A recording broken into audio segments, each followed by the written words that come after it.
Hello ma'am मसीसु video नौबा मंगलुना नलक्सरे मैम मसीगी वीडियो सिदी युमदा कमायना इलाइ लाइना केक हौने दको यामना लाइबा मोंगदा हरक्तोइने मैम अदुदि कमायना तौबाइदा सुम मिमिनरसिको मैम सुम ट्राई तौबिबा यानिको यामना लाइबा मोंगदा नि हरक्तोइसे मैम अदुदि मैम केक हौबदा संगदबा मचल सिंजु सिनेबको मैदा लेरे मैदादि संगनिनाको मैदाना हौदोइनिना दुगई चिनी लेरे चिनी से ना खरा वाटना लोरेबको मैमना थुमना जानिंगदि सुम सिगी जुचे चप मानाना लवाबको आइदि थुमना जानिंगैना से खरा लिपना लौरे चिनी से अदुइदि रिफाइन थाव लौरे रिफाइन लौबियोबको चथाव लौना चथाव तौबा तारदि मनम कनबनेबा अदोइदि जेरुम अनि लौरे दoi संगोमसिना होरेन मैदादो फजना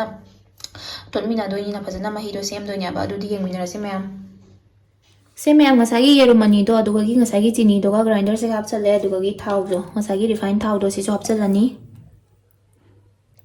असे पुन्ना फजना तखारनेबा ग्राइंडर दा फजना मिक्स होइनाबा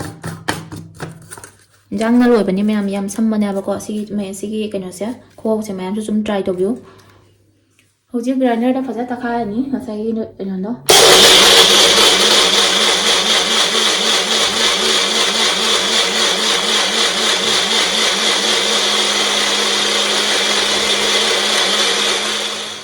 फजना सुमाइना तखारे फजना पेस्ट ओलेबको से फजना कइनो तौरनी हाइजले सिगा ngसागी तकपदो सिगा हापे दुगगी मैदा जो हापचलाने आबसिगा मैदा से हापचले अदुगगी थुम खितंग हापके मागी चीनी की मयाक तो खरा कइनो तौनबा फनबा फजना मिक्स तौरनी सुमाइना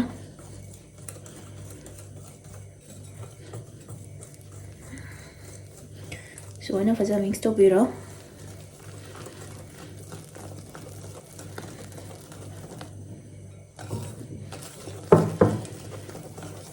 फजना मिक्स तौबसे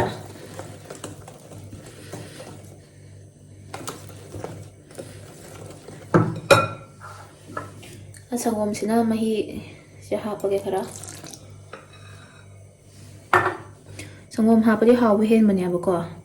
संगोम लेतबा कनो तो लेतबा तार सुम इसिंग हापा याबने संगोम ना हापगना हाव हेलिना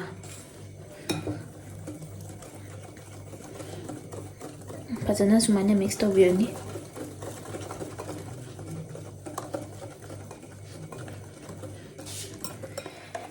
सिगी चांगदा लेहनबिरो मैम मही से सिगी चांगदा लेहनबिको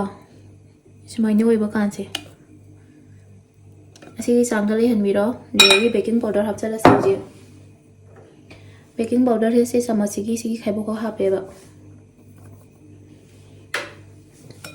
फजना मिक्स तौरनी हुजी बेकिंग पाउडर से हापगे मतुंगदको याम कुइनने हॉटपिनोबको ओलगा तोइदि फराउना थांगतखरो केक हौनबगी कोनसे लौबिरे मैम मखादसु थाव तेरगा चे अमा हापचलेबको फजना चे से मागी चांगसे ककपिरे फजना राउन होइना अदुगगी चेगी मथकसेसु थाव फजना तैरेबको अदुगी ngसागी सेमबा कनोदो केक की कनोसे हापचलनी से मही से फजना सुमाइना हापचलो हौजिक से फजना हापचले मनुंगा अदुगगी फजना सुमाइना फजना मिलाइयो मखदा फमनबा फजना इन केक हौदोइसे मैम से कोनजिगा हौदोइनेबको अदो खरा खरा सारे दुगई थुमजे हापगेबा खरा थुमजे मथक खरा हापचले थुमजे खरा खरा साहनबिउ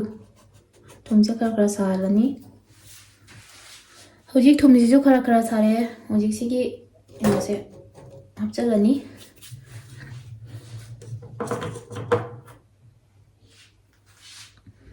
सी मथक सिगा केक से थम्मगे